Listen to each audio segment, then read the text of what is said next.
नमस्कार, बहुत स्वागत है आपका स्वदेश न्यूज में। मैं हूं शिवाली श्रीवास्तव और आज पूरे दिन हम बात कर रहे हैं इलेक्शंस पर, इलेक्शन रिजल्ट 2021 पर। देश में आपको बता दें 5 राज्यों के लिए मतगणना जारी है, जिसमें पश्चिम बंगाल, केरल, पुडुचेरी, तमिलनाडु, असम भी शामिल हैं।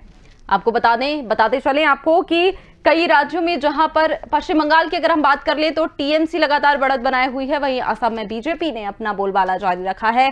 केरल, पांडुचेरी, अगर दक्षिण भारत के हम राज्यों की बात करें तो वहां पर लगातार क्षेत्रीय पार्टियां अपनी बढ़त बनाए हुए हैं, क्षेत्रीय मुद्दे वहां पर बरकरार है। लेकिन इस वक्त सबसे रोमांचक मुकाबला जो है वो पश्चिम बंगाल का देखा जा रहा है, क्योंकि लगातार पश्चिम बंगाल के चुनाव को इस बार बेहद रोमांचक बना दिया गया था। और पश्चिम बंगाल की चुनाव की हम अगर बात करें तो पश्चिम बंगाल के चुनाव हमेशा से ही अलग रहे हैं। हमेशा से ही पश्चिम बंगाल के चुनाव को देखने का रोमांच अलग रहा है, क्योंकि हमेशा से ही पश्चिम बंगाल के चुनाव में कुछ ना कुछ नया देखने को मिला है।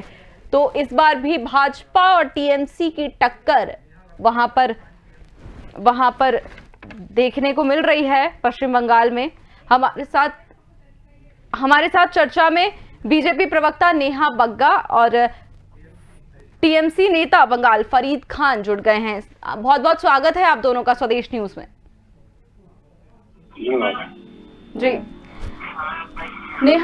नेहा जी, शुरुआत मैं आपसे करना चाहूंगी, क्या लगता है, क्योंकि जिस तरह से रुझान हम देख रहे हैं तो सैकड़ा का आंकड़ा भी पश्चिम बंगाल में बीजेपी छू नहीं पाई है, कहां चूक रह गई? क्योंकि जिस तरह से परिवर्तन का नारा जो लगाया जा रहा था लगातार पश्चिम बंगाल में, तो परिवर्तन होता तो नहीं दिखा, क्योंकि बहुत 204 से भी ज्यादा सीटें जादुई आंकड़ों से बढ़ चुकी है टीएमसी आगे, अगर हम रुझानों को देखें तो। देखिए, शुरुआती रुझान है और जैसे कि आप भी जानती हैं, हम सब जानते हैं कि 17 से लेकर 32 राउंड के वहां पर काउंटिंग होनी है और अभी हम कंप्लीट लास्ट आते तक अभी उसमें समय है। तो मुझे लगता है कि जैसे समय बीतेगा, 4, 5, 6 बजेंगे तो थोड़ी सी पिक्चर और क्लियर होगी। मुझे पूर्ण विश्वास है कि जनता ने भाजपा के ऊपर विश्वास दिखाया है और जिस परिवर्तन की बात की थी उसमें बहुत उत्सुकता से लोगों ने पार्टिसिपेट भी किया। उसके परिणाम दिखेंगे भी। जिस हिसाब का एक कल्चर चला था वो हम सबने देखा है। जिस हिसाब की नीतियां, जिस हिसाब से आयुष्मान भारत हो या फिर प्रधानमंत्री किसान सम्मान योजना के तहत की जारी हो, ये सब रोकने का काम हुआ और तमाम सारी चीजें हैं। पर मुझे पूर्ण विश्वास है कि ये शुरुआती रुझान है और जैसे जैसे हम थोड़ा सा और आगे बढ़ेंगे, क्योंकि अभी 5 से 7 राउंड की कहीं पर हुई है, अभी कहीं पर भाजपा आगे है, कहीं पर टीएमसी आगे है। कुछ समय बाद आप देखेंगे कि इन्हीं रुझानों में कहीं टीएमसी आगे हो जाएगी, कहीं भाजपा पीछे हो जाएगी। पर शाम होते तक निश्चित ही आंकड़ों में आपको फेरबदल दिखेगा और एक जो मैजिक फिगर है उसको क्रॉस करते हुए, उसको छूते हुए भारतीय जनता पार्टी दिखाई देगी। जी बिल्कुल। फरीद खान, आपसे जानना चाहेंगे। फरीद जी, क्या लगता है, क्योंकि टीएमसी की जो बढ़त बनी हुई है लगातार रुझानों में हम देख रहे हैं, टीएमसी लगातार बढ़त बनाए हुए है, तो क्या खेला हो गया पश्चिम बंगाल में ममता दीदी का? जी हाँ, बिल्कुल खेला हो गया है और बंगाल ने डिसाइड कर लिया है कि बांग्ला निजर नेके चाहे, और इसीलिए आज बंगाल ने जो दोनों हाथों से पूरा भरपूर समर्थन देके हम लोगों को जिताने का काम किया है और हम लोग तीसरी बार हमारी नेत्री श्रीमती ममता बनर्जी को मुख्यमंत्री बनाने जा रहे हैं। आपके माध्यम से पूरे देश को और पूरे बंगाल वासियों को हम लोग बहुत बहुत धन्यवाद कहना चाहते हैं और शाम तक पूरी स्थिति क्लियर हो जाएगी और हम करीब 210 सीटों के आसपास आके पूरी सरकार बनाने जा रहे हैं। फरीद जी, लेकिन क्या ये मान लिया जाए तो फिर, क्योंकि बीजेपी लगातार ये बोल रही है कि अभी बाकी है निर्णायक बढ़त होना, अभी बाकी है जो रिजल्ट आने बाकी हैं, तो ऐसे में जल्दबाजी में कहना कुछ भी गलत होगा, क्योंकि कैलाश विजयवर्गीय का भी यही कहना है कि अभी मतगणना जारी है, तो ऐसे में कुछ भी कहना जल्दबाजी होगी। तो कहीं ना कहीं बीजेपी को अभी भी उम्मीद है कि पश्चिम बंगाल में बीजेपी का झंडा लहर सकता है। आपका क्या कहना है इस बारे में? जी, एकदम गलत सोच है उनकी, उनको ऐसा सोचना नहीं चाहिए। जनता ने जब डिक्लेयर कर दिया है, जनता की चीजों को मान लेना चाहिए। जिद करके कोई फायदा नहीं है, जिद करके जबरदस्ती करके आप कुछ भी नहीं ले सकते हैं। जब जनता ने फैसला कर दिया है, फैसला आपके समझ में आ रहा है और मैं आपको बता रहा हूँ, दावे के साथ बोल रहा हूँ कि 200 प्लस से ज्यादा सीटें हम लोग लेकर आ रहे हैं और ये लोग 100 क्या 80 सीट भी क्रॉस नहीं कर पाएंगे। इनके बड़े बड़े कैंडिडेट्स जो इन्होंने हमारे यहाँ से छीने थे, उधार लिए थे, जिनको चोर कहा था, वो सारे के सारे लोग हार गए। जिनको इन्होंने समझा था कि ये इनके स्टार कैंपेनर होंगे, स्टार कैंडिडेट होंगे, सारे के सारे हार चुके हैं। अगर ममता बनर्जी की फोटो पीछे से हट गई, सर से उनका हाथ हट गया, वो कैंडिडेट की पिक्चर खत्म हो गया, सारे कैंडिडेट इनके हार गए। नेहा, आप जवाब दीजिए। उनका कहना है कि हार चुकी है बीजेपी बुरी तरह से पश्चिम बंगाल में, तो अब उम्मीद जगाना गलत है, गलतफहमी है बीजेपी को। देखिए, इसी प्रकार का कुछ जो मानसिकता टीएमसी की थी वो हमने लोकसभा के चुनाव के समय पे भी देखी थी, और जस्ट हाफ पर आकर रुकी थी भारतीय जनता पार्टी। 18 सीटें आई थी, लगभग हाफ के बराबर, और 40% का वोट परसेंट रहा था। तो इस तरीके की बातें मुझे लगता है कि अब तो कम से कम मैंने समझ जाना चाहिए। एक बहुत बड़ा फासला अभी भी शुरुआती रुझान में भारतीय जनता पार्टी पार करती हुई दिखाई दे रही है। 3 सीटों से अगर 100 के आसपास भी सीटें दिख रही हैं शुरुआती रुझान में, तो एक ये तो फासला है ही जो तय किया है। पर मुझे लगता है कि शाम होते तक अभी भी जो एक अति आत्मविश्वास किसी भी चीज में नहीं होना चाहिए, बस मैं ये कहना चाहूंगी। एक विश्वास के साथ मैं ये बात कह सकती हूँ कि शाम होते तक भारतीय जनता पार्टी के पक्ष में जरूर नतीजे आएंगे। और थोड़ा सा खान साहब ने श्रीमती कह दिया था अपनी लीडर को, वो श्रीमती नहीं सुश्री ममता बनर्जी है, तो उसको करेक्ट करवा दीजिए जी। तो ये थोड़ी सी बेसिक चीजें हैं। मुझे लगता है कि बहुत हड़बड़ी करेंगे तो अच्छा नहीं होगा। कुछ देर बाद इन्हीं रुझानों में किसी सीट पे कोई आगे हो जाएगा, किसी सीट पे कोई आगे हो जाएगा जी। जिस हिसाब से नेहा जी, नेहा जी, अगर जिस तरह से आपको पश्चिम बंगाल में बदलाव की उम्मीद नजर आ रही है, जिस तरह से आपको लग रहा है कि रुझान अभी बदल सकते हैं, पलट सकते हैं, तो क्या असम में भी ये चीज हो सकती है? क्योंकि असम में तो फिलहाल बीजेपी आगे चल रही है। नहीं, पर असम में ये भी तो देखिए कि असम में बाकी आसपास आपको दिखाई कौन दे रहा है? उतना क्लोज आपको कहाँ पर दिख रहा है? जिस तरीके से बंगाल की हम बार बार बात करते हैं, तो बंगाल में भारतीय जनता पार्टी ने जिस तरीके से भारतीय जनता पार्टी हर चुनाव को मुख्यतः उसको प्रमुखता से लेती है, उसी प्रकार से यहाँ पर भी लिया बंगाल में। बंगाल में आप देखेंगे तो कुछ साल पहले तक भारतीय जनता पार्टी का इस हिसाब से कोई कैडर नहीं था यहाँ पर। उस अस्तित्व उस प्रकार से नहीं था जैसे कि बाकी अन्य बेल्ट्स में है।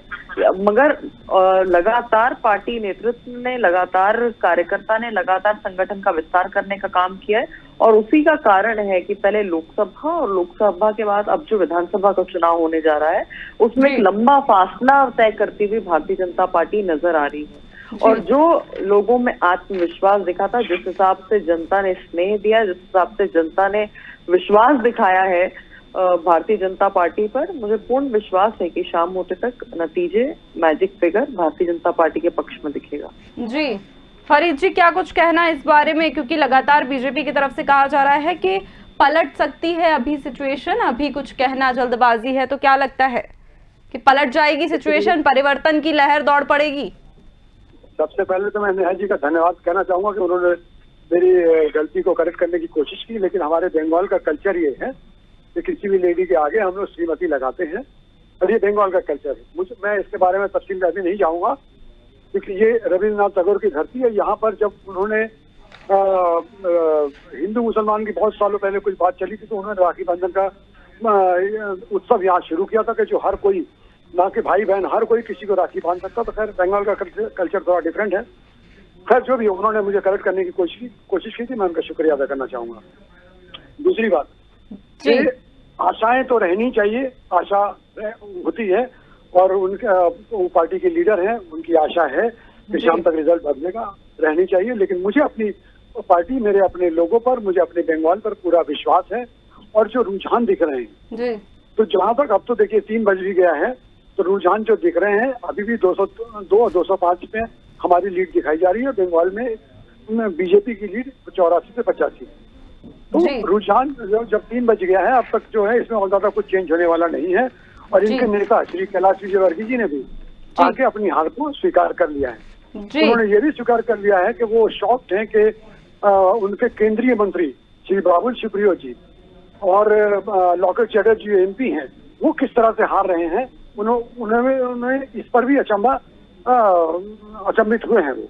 तो खैर, बात माननी है नहीं मानने की कोई बात नहीं, अभी नहीं मानेंगे तो 2 घंटे बाद मान जाएंगे। लेकिन बंगाल में जो बीजेपी ने जिस तरह से पोलराइजेशन करने की कोशिश की, हिंदू और मुसलमान को बांटने की कोशिश की, तो बंगाल वासियों ने इसे सिरे से नकार दिया है। क्योंकि बंगाल की धरती में हम लोग कभी भी यहाँ पर हिंदू और मुसलमान, सिख और ईसाई, शेड्यूल कास्ट, शेड्यूल ट्राइब सोच के नहीं चलते हैं। हम लोग इंसान को इंसान की निगाहों से देखते हैं। और मैं अपनी नेत्री ममता बनर्जी का धन्यवाद देना चाहता हूँ तो उन्होंने बंगाल की जनता को हमेशा इसी नजरिए से देखा है। जी नेहा जी, मेरा आपसे एक सवाल है कि जिस तरह से हमने देखा कि चुनाव प्रचार में भी लगातार पार्टियां जिस तरह से आक्रामक रुख रहा है पार्टियों का ममता बनर्जी के खिलाफ, जिस तरह से लगातार टिप्पणी की जा रही थी, कभी उनके गोत्र को लेकर, कभी उनकी पूजा करने को लेकर, लगातार आक्रामक रुख जिस तरह से पार्टियों ने अपनाया, तो कहीं ना कहीं क्या एक सिंपैथी कार्ड जो है ममता बनर्जी ने खेल दिया इस वक्त? टीएमसी के प्रवक्ता कह रहे थे कि जो ध्रुवीकरण का काम है वो भारतीय जनता पार्टी ने किया। आप मुझे ये बताइए कि ये किसने कहा था कि सभी जो है मुसलमान वो एकजुट हो जाएं और इकट्ठा होकर वोट दें?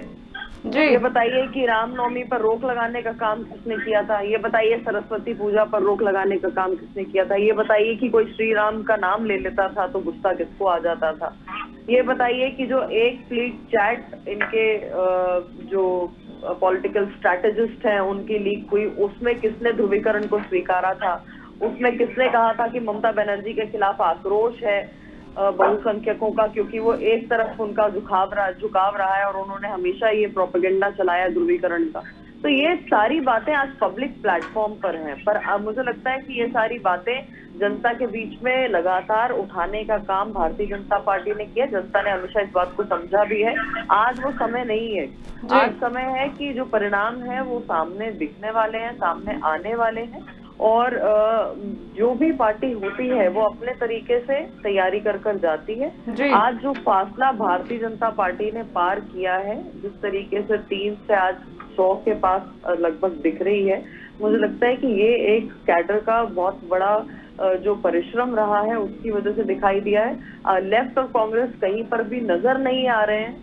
जिनका मूलभूत आधार हुआ करता था पश्चिम बंगाल में, वो गायब हो गए हैं। अब मुख्य राजनीतिक दल के तौर पर या टीएमसी दिखती है या भारतीय जनता पार्टी दिखती है, और इसी भरोसे के साथ ये देखते हुए ही मुझे लगता है कि जरूर सरकार बनेगी। ये रुझान जो है वो भारतीय जनता पार्टी के पक्ष में जरूर आएंगे। जी, हमारे साथ अशोक पांडे बीजेपी प्रवक्ता उत्तर प्रदेश से जुड़ गए। सर, बहुत बहुत स्वागत है आपका स्वदेश न्यूज में। तो सर, आपसे मेरा पहला सवाल यही होगा कि क्या हुआ? बीजेपी तो परिवर्तन की लहर ला रही थी पश्चिम बंगाल में, लेकिन ये तो ममता दीदी ने खेला करता दिख रहा है रुझान में। अगर देखा जाए रुझान की तरफ अगर हम देखें तो पश्चिम बंगाल में तो खेला हो गया। देखिए, पश्चिम बंगाल में हमारे कार्यकर्ताओं ने कितनी मेहनत की, शहादत दिया, उस गुंडागर्दी का जवाब दिया हम लोगों ने। आपको बता दें कि जिस तरह से वहाँ गुंडागर्दी होती थी, हमारे कार्यकर्ता निरपराध मारे जा रहे थे, आज हालात ये हो गए थे कि वहाँ सीधे सीधे एक आतंक की स्थिति थी, उसे हमने खत्म किया, भय खत्म किया, और हम 3 थे और 3 से कहां आ गए। हमारी बहुत बड़ी विजय है। निश्चित तौर पे आपको बता दें कि ये भाजपा का घनत्व तो बढ़ा है और दीदी का महत्व घटा है और दीदी का ममत्व खत्म हो रहा है, इसमें कोई दो राय नहीं है। ये अलग बात है 3 से हम कहां तक पहुंचे हैं, इस पर भी लोगों को विश्लेषण करना चाहिए, और दल छटक के कहां आ गए दिखाई दे रहा है। जी फरीद जी, आपसे मेरा सवाल होगा कि ममता की जिस तरह से रुझानों की अगर हम देखें तो ममता की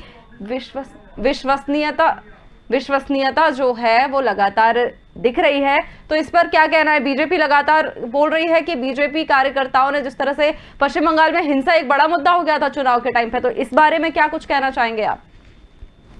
देखिए, झूठ के बार बार बोलने से वो सच नहीं हो जाता है। उसी तरह से मैंने पहले भी कहा था कि बंगाल की जनता कुछ अलग तरह से सोचती है। ये लोग जो कहते हैं रामनवमी में हम परमिशन नहीं देते थे, सरस्वती पूजा में हम परमिशन नहीं देते थे, मुस्लिम वोट को हमने अलग किया, ये सारी की सारी झूठी बातें ये लोग फैलाते थे। मगर बंगाल की जनता जानती कि वो यहाँ रहते हैं, बाहर के लोग उन्हें आके समझाएंगे और बंगाल की जनता मान जाएगी। ऐसा नहीं होने वाला है। रहा दीदी ने जो कहा था मुस्लिम वोट, नहीं, उन्होंने ये नहीं कहा था। उन्होंने बोला था कि संख्या लघु वोट सब एक साथ हो जाओ। संख्या लघु में सिर्फ मुसलमान नहीं आते हैं, संख्या लघु में जैनिस भी आते हैं, संख्या लघु में बुद्धिस्ट भी आते हैं, संख्या लघु में क्रिश्चियन वोट भी आते हैं, संख्या लघु में बहुत सारे समुदाय के वोट आते हैं। उन्होंने बोला कि संख्या लघु वोट एक हो जाओ। सिर्फ मुसलमानों का नाम नहीं लिया था, मगर इन लोगों ने जो भ्रमित करने का काम किया है, मुसलमान वोट, इस चीज को भी बंगाल की जनता ने अच्छे से नहीं लिया। बंगाल की जनता जानती है हमें क्या करना है क्या नहीं करना है, किसी के भड़काने से मेरा काम नहीं होगा। नेहा जी से इसका जवाब लेंगे। नेहा जी बताएं, जवाब दें, क्योंकि उनका कहना है कि बीजेपी ने ये नहीं किया, माफ कीजिएगा, टीएमसी ने ये नहीं किया है। जिस तरह से पश्चिम बंगाल में बीजेपी ने सारी चीजें की वो लगातार गलत है, ऐसा उनका कहना है।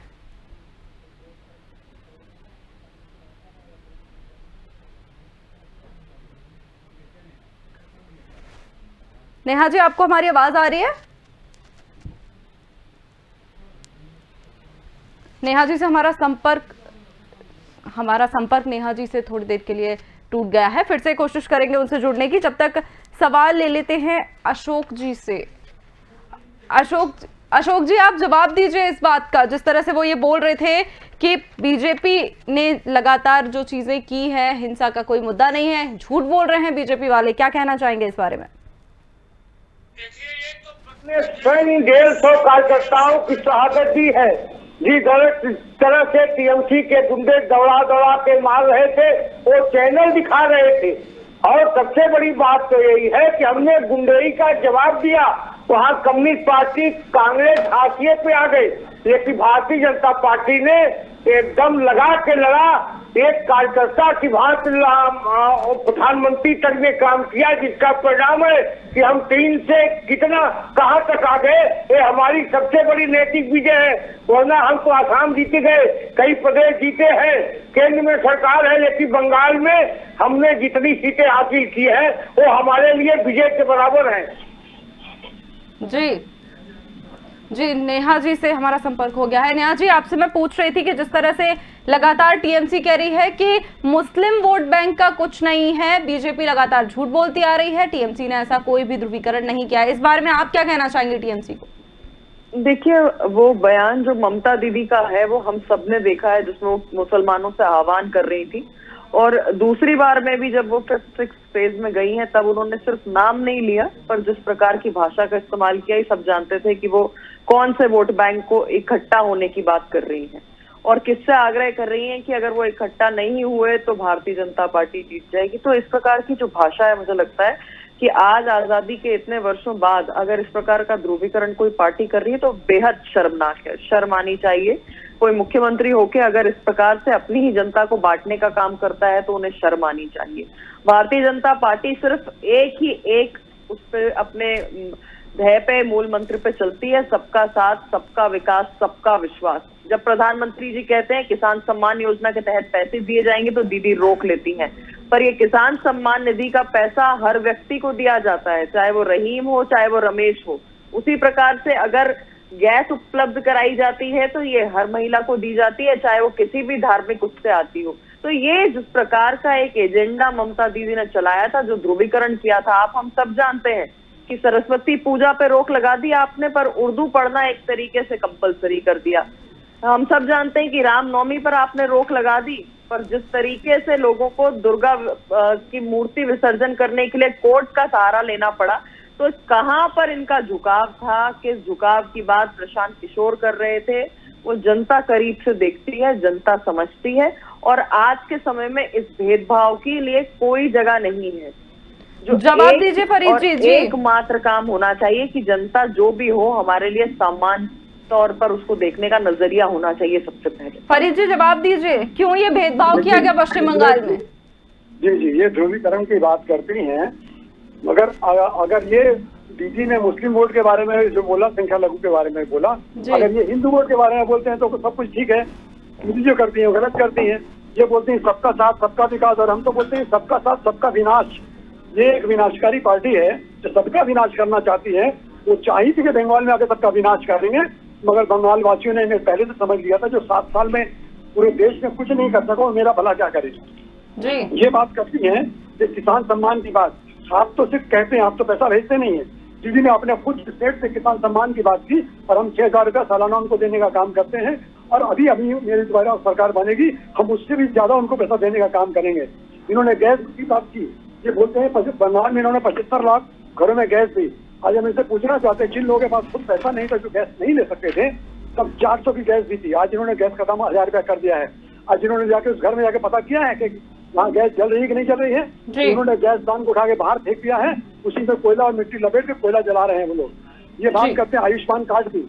हमने अपना खुद का हेल्थ कार्ड बनाया, आयुष्मान कार्ड इन्होंने 2 लाख रुपए का दिया, जिसमें तमाम तरह की शर्तें रखी। फोन घर में नहीं होना चाहिए, फ्रिज घर में नहीं होना चाहिए, मोबाइल घर में नहीं होना चाहिए, तब 2 लाख रुपए का बीमा ये देंगे। दीदी ने यहाँ पर स्वास्थ्य साथी नाम का हेल्थ कार्ड चलाया, जिसमें उन्होंने 5 लाख का बीमा दिया और बगैर किसी शर्त से जो भी गया हमने उसे बना के दिया। तो दीदी दिखाती नहीं है, दीदी जो काम करती है करके चली जाती है, और बीजेपी वाले सिर्फ वादे करते हैं। फरीद जी, क्या क्या मुद्दे हावी रहे बीजेपी पे पश्चिम बंगाल में? आप ये भी बता दीजिए हमें कि क्या क्या मुद्दे जो हैं टीएमसी के आज फायदेमंद साबित हो रहे हैं पश्चिम बंगाल में। देखिए, हमने जो घर घर जाकर बच्चों के साथ सबूत साथी का काम किया। जो बच्चियां स्कूल से क्लास 9 पास करती थी, जैसी 9 to 10, हमने उनको साइकिल देने का काम किया है, जो ताकि बच्चियां स्कूल जा सकें, स्कूल ड्रॉप आउट नहीं हो, तो स्कूल दूर होते तो साइकिलों से जा सकें। हमने किसान सम्मान देने का काम किया है। हमने खाद्य प्रकल्प चालू किया, जो राशन जो है फ्री में राशन दिया जाएगा। हमने तमाम, आपको हम जो गिनाएंगे तो 1 घंटा निकल जाएगा, इतने प्रकल्प हमने दिए हैं। हमने विधवा भत्ता देने का काम किया है। हमने हेल्थ कार्ड का जो काम चालू किया, 5 लाख दाम दे रहे हैं, और 5 लाख उसमें क्या है कि जो गवर्नमेंट हॉस्पिटल जाएंगे तो जो आपका इलाज फ्री में होता है, दवाइयाँ फ्री में होती हैं, उसके बाद 5 लाख का एक कार्ड आपके पास एडिशनली है, उसका जो भी खर्च होगा आपका होके चला आएगा। और भी तमाम स्कीमें जो हैं यहाँ पर चल रही है। अभी हमारा इलेक्शन के बाद जो स्कीम है कि जो राशन का, जो बच्चे माँ बोलती थी बेटे को कि जाके राशन लेके चले आओ, बच्चों को शर्म आती थी लाइन में खड़ा होने का, तो दीदी ने ये चालू किया है। दीदी ने मजबूरी समझी माओ बच्चों की, तो अब जो राशन की दुकानें खुद आपके घर चली जाएंगी, घर जा जाके आपको राशन देने का काम किया जाएगा। तो बहुत सी चीजें हैं जो लोगों ने सराहा है और लोगों ने हमको उसका जवाब दिया है। मोदी जी जो चीज बोली है, लोगों ने समझ लिया है कि ये झूठ बोल रहे हैं, इन्होंने 7 साल में कुछ नहीं किया तो मेरा क्या भला करेंगे। इसलिए बंगाल की जनता ने मोदी जी को नकार दिया है और दीदी जी को स्वीकार कर लिया है। हमारे साथ यूपी से सपा नेता शौकत अली भी जुड़ गए हैं। बहुत बहुत स्वागत है सर आपका स्वदेश न्यूज में। सर, सबसे पहले आपसे यही सवाल होगा कि जिस तरह से देखा जाए तो पश्चिम बंगाल का चुनाव हमेशा से ही बेहद रोमांचक रहा है, क्योंकि लगातार देखा गया है कि इतना रोमांच भरा जो है इसका चुनाव हमेशा रहता है, मतगणना का हमेशा सबको इंतजार रहता है। तो इस बार क्या लगता है, क्योंकि अगर देखा जाए तो पश्चिम बंगाल के इतर अगर बात की जाए तो सिर्फ असम के अलावा बीजेपी कहीं भी अपना जादू नहीं बिखेर पाई है, तो आपका क्या कहना है इस बारे में? देखिए, अगर मैं कहूं कि आज पश्चिम बंगाल में जो चुनाव हुआ और देश के गृह मंत्री से लेकर प्रधानमंत्री तक चुनाव प्रचार कर रहे थे, उत्तर प्रदेश के मुख्यमंत्री भी चुनाव प्रचार में लगे थे, तो वो ये बताने में असक्षम रहे कि उन्होंने आज तक काम क्या किए। यदि सच में भारतीय जनता पार्टी ने कोई काम किया होता तो बताती, लेकिन टीएमसी ने जो काम किए थे, ममता बनर्जी की सरकार ने जो काम किए थे, वो धरातल पे कहीं ना कहीं दिखे और जनता ने विश्वास किया। इसलिए भाजपा को करारा जवाब फिर दिया बंगाल की जनता ने। नेहा जी, इसका जवाब मैं आपसे लेना चाहूंगी। झूठ बोल रहे हैं बीजेपी वाले, कह रहे हैं ऐसा शौकत अली, उनका कहना है कि कोई काम नहीं किया बीजेपी ने, इसलिए आज ये हार देखना मिल रहा है। आपका क्या कहना है इस बारे में? देखिए, आज सबसे पहले मैं सपा पे कोई टिप्पणी नहीं करना चाहूंगी। जो पार्टी ही ना हो वहां पर उस पर बात करके, चर्चा करके, मुझे लगता है समय की बर्बादी होगी, इसके अलावा कुछ नहीं होगा। बंगाल में 2 पार्टियों ने चुनाव लड़ा है, मुख्यतः भारतीय जनता पार्टी और टीएमसी ने। तो टीएमसी जो माँ माटी और मानुस की पार्टी थी, वो बम, बारूद और गोली की पार्टी बनकर रह गई। पॉलिटिकल किलिंग्स, 2 ही चीजें वहां पर मुख्यतः जानी जाती हैं, एक भय और एक जॉय। भय यानी कि पब्लिक अपना खुलकर ये तक नहीं कह सकती कि वो किसको वोट देने जा रही। तो आप सोचिए किस प्रकार से एक भय का माहौल ममता दीदी ने बना के रखा हुआ था। और जॉय यानी कि हमने देखा कि जब 18 सीटें भारतीय जनता पार्टी के पक्ष में आई थी लोकसभा में, तो जनता ने किस प्रकार से उसका स्वागत किया था। और आज वही कारण है कि उतना ही उत्साह बंगाल के पूरे चुनाव के दौरान दिखा, चाहे सभाओं में दिखा हो, चाहे वोटिंग के दौरान दिखा हो। और यही कारण बना कि जो मैं आपसे बार बार कह रही हूँ कि एक लंबा फासला पार करके भारतीय जनता पार्टी आज इस मुकाम पर पहुंची है। तो मुख्य जो कारण है वो लगभग हम सबके सामने है। हम सब जानते हैं, अभी खान साहब कह रहे थे टीएमसी के प्रवक्ता की दीदी ने तो आयुष्मान की दीदी को जरूरत नहीं है, आयुष्मान कार्ड की दीदी ने खुद अपना एक हेल्थ का कोई सिस्टम बना के रखा है। तो मैं ये पूछना चाहती हूँ कि अगर हेल्थ का कोई सिस्टम डेवलप किया हुआ है और आयुष्मान भारत के तहत किसी परिवार को 5 लाख रुपए की मदद आप लोग बने रहिए हमारे साथ, जी आप लोग हमारे साथ चर्चा में बने रहिए। इस वक्त की बड़ी खबर हम अपने दर्शकों तक पहुंचा दें। दमोह में लगातार 11वें राउंड के बाद भी कांग्रेस को बढ़त मिल रही है। दमोह में सुबह से ही कांग्रेस बढ़त बनाए हुए है। कांग्रेस में जश्न और बीजेपी में मायूसी का माहौल हो गया है। आपको बता दें 11वें राउंड की मतगणना हुई है, जिसके बाद कांग्रेस को लगातार 10,000 वोटों से बढ़त मिली हुई है। सुबह से ही कांग्रेस लगातार बढ़त बनाए हुई है। कांग्रेस में जश्न और बीजेपी में मायूसी का माहौल है। कांग्रेस के प्रत्याशी जश्न मना रहे हैं। दमोह में कांग्रेस की बढ़त जारी है। सुबह से ही कांग्रेस बढ़त बनाए हुई है दमोह में। वापस चर्चा की शुरुआत, नेहा जी क्या कहना है इस बारे में? दमोह में भी बीजेपी खास जादू नहीं दिखा पा रही है, क्योंकि लगातार सुबह से, अगर हम रुझानों की बात करें तो सुबह से लगातार एक भी बार कांग्रेस को पीछे नहीं कर पाई है बीजेपी। क्या कुछ कहना है इस बारे में? कहां चूक हो गई दमोह में? नहीं, देखिए बिल्कुल ठीक है। कई बार होता है कि हम आगे पीछे, अभी जब तक फाइनल नतीजे नहीं आते तब तक तो वो चलता रहेगा। सुबह के कुछ फेजेस में मैंने ये भी देखा कि राहुल सिंह लोधी जी आगे चल रहे थे, अजय टंडन जी पीछे चल रहे थे। अभी उसका जस्ट विपरीत वापस से दिखाई दे रहा है। तो ये आगे पीछे अभी जब तक फाइनल नतीजे नहीं होंगे वो चलता रहेगा। पर 15 माह की कमलनाथ जी की सरकार भी जनता ने देखी है और 15 साल की शिवराज जी की सरकार भी देखी है। और अगर जनता ने स्वीकार नहीं किया इस बार राहुल सिंह लोधी जी को, तो निश्चित ही उस पे आत्मचिंतन किया जाएगा। संगठन बैठकर सोचेगा, विचार करेगा कि आखिर ऐसा क्यों हुआ है। पर फिर भी जब तक नतीजे नहीं आते हैं, मुझे लगता है कि हमें उसका इंतजार करना चाहिए। और मुझे विश्वास है कि भारतीय जनता पार्टी की विजय होगी दमोह में भी। जी नेहा जी, इसी पे मेरा एक सवाल आपसे ये भी होगा कि क्या लगता है दमोह में जिस तरह से, क्योंकि कांग्रेस का दामन छोड़ के बीजेपी का हाथ थामा था राहुल सिंह लोधी ने, जनता ने स्वीकार नहीं किया क्या इस बार? नहीं, अब आप क्या कहेंगी? अगर जनप्रतिनिधि कमलनाथ जी जब मुख्यमंत्री थे उनसे मिलने जाते थे तो चलो चलो कह देते थे।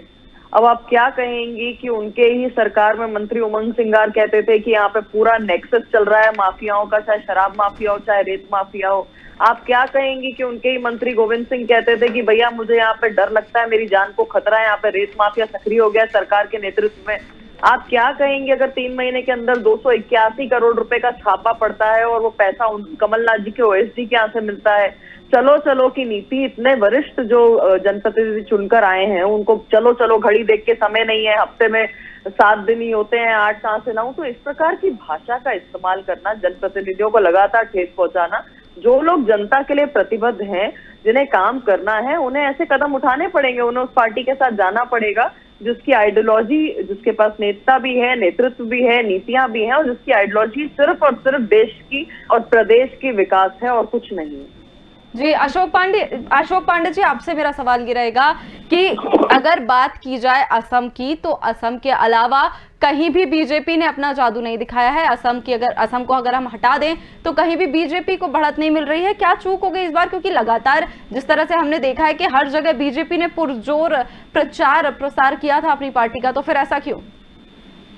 देखिए, आपको बता दें कि असम में तो हमारी सरकार बनी, लेकिन बंगाल में भी निश्चित तौर पे हमने जो प्रदर्शन किया है, जो परिणाम आए हैं, निश्चित तौर पे वो फिर थपथपाने वाले। हम 3 से शुरू हुए थे, हम तो वो पार्टी है जो 2 से शुरू हुए, पूरे देश में राज कर रहे हैं, हम जनता के दिलों में राज कर रहे हैं। बंगाल की जनता ने और दलों को सिरे से नकार दिया है, लेकिन टीएमसी के विरुद्ध हमें जिस तरह का जनमत मिला है, निश्चित तौर पे हम असम के विजय से कम उसे नहीं मानते। जी, और दमोह की अगर बात कर ली जाए सर, तो देखिए दमोह का परिणाम आने दीजिए। दमोह में आने वाले निश्चित तौर पे परिणाम जो आएंगे भारतीय जनता पार्टी के पक्ष में आएंगे। लेकिन अशोक जी, सुबह से हम देख रहे हैं कि एक भी बार बीजेपी को बढ़त नहीं मिली है। सुबह से कांग्रेस लगातार बढ़त बनाए हुए है दमोह में। देखिए, ये आगे पीछे का खेल चलता है, बढ़त बनाए हुए हैं, लेकिन जब तक परिणाम न आवे तब तक हमें जरूर कहेंगे कि भारतीय जनता पार्टी वहाँ अच्छा करेगी। तो यही स्थिति असम में भी पैदा हो सकती है फिर? देखिए, असम का परिणाम लगभग सामने आ गया है और बंगाल में ये अप्रत्याशित है। आपको लग रहा होगा कि हम पिछड़ गए हैं, हमने तो बंगाल में जहां हमारा कुछ नहीं था, हमारा जो घनत्व बढ़ा है और दीदी का ममत्व घटा है, दीदी का महत्व घटा है, इसी पर हम बहुत प्रसन्न हैं। जी, तो आपसे ये भी जान लेती हूं मैं कि अगर हम बात करें कि दक्षिण भारत के राज्यों की, तो वहां भी क्षेत्रीय पार्टियां लगातार आगे हैं, वहां पर भी क्षेत्रीय मुद्दे भारी पड़ गए बीजेपी पे, जबकि पुरजोर मेहनत, पुरजोर प्रचार वहां भी किया था बीजेपी ने। निश्चित तौर से भारतीय जनता पार्टी में एक छोटा कार्यकर्ता से लेकर प्रधानमंत्री तक के कार्यकर्ता के रूप में लड़ते हैं, शहादत देते हैं, पार्टी के लिए पसीना खून दोनों बहाते हैं। ये परिणाम चाहे जो आवे, हमारे कार्यकर्ताओं ने तमिलनाडु में भी, हमारे कार्यकर्ताओं ने आसाम में, बंगाल में हर जगह मेहनत की है, क्योंकि बंगाल के चुनाव को चैनलों के लोग साथियों ने, पत्रकारों ने इसे थोड़ा महत्व दिया था, इसलिए उसके बावजूद हम इतना परिणाम लाए हैं, हमको बहुत प्रसन्नता है। जी फरीद जी, मेरा सवाल आपसे होगा अब कि क्या तो फिर अब ममता बनर्जी द्वारा राष्ट्रीय नेतृत्व की भी मांग उठ सकती है, क्योंकि अगर हम रुझानों पर देखें तो लगातार जो बढ़त टीएमसी द्वारा बनाई जा रही है, और अगर हम इसे मान भी लें तो क्या अब राष्ट्रीय नेतृत्व की मांग बढ़ सकती है, क्योंकि हमने पिछले बार देखा था कि शरद पवार का नाम भी इस लिस्ट में शामिल किया गया था, तो क्या अब ममता दीदी का नाम भी यहाँ शामिल हो जाएगा इस लिस्ट में? बंगाल के चुनाव की तरफ देख रहा था, दीदी की तरफ एक तरह की आस लगाए बैठा हुआ था, और बंगाल वासियों ने दीदी को के ऊपर भरोसा जता के ये दिखा दिया है कि मोदी जी को कोई टक्कर अगर दे सकता है 2024 में तो वो ममता बनर्जी। और आने वाले 2024 में हम लोग पूरा दिल्ली कूच करेंगे, और हमारा पहला नारा यही होगा कि दीदी इस बार से इलेक्शन लड़ेंगी और मोदी जी को हराएंगी। जी बहुत बहुत शुक्रिया आप सबका स्वदेश न्यूज के साथ जुड़ने के लिए। फिलहाल रुकेंगे एक ब्रेक के लिए, उसके बाद चर्चा की शुरुआत।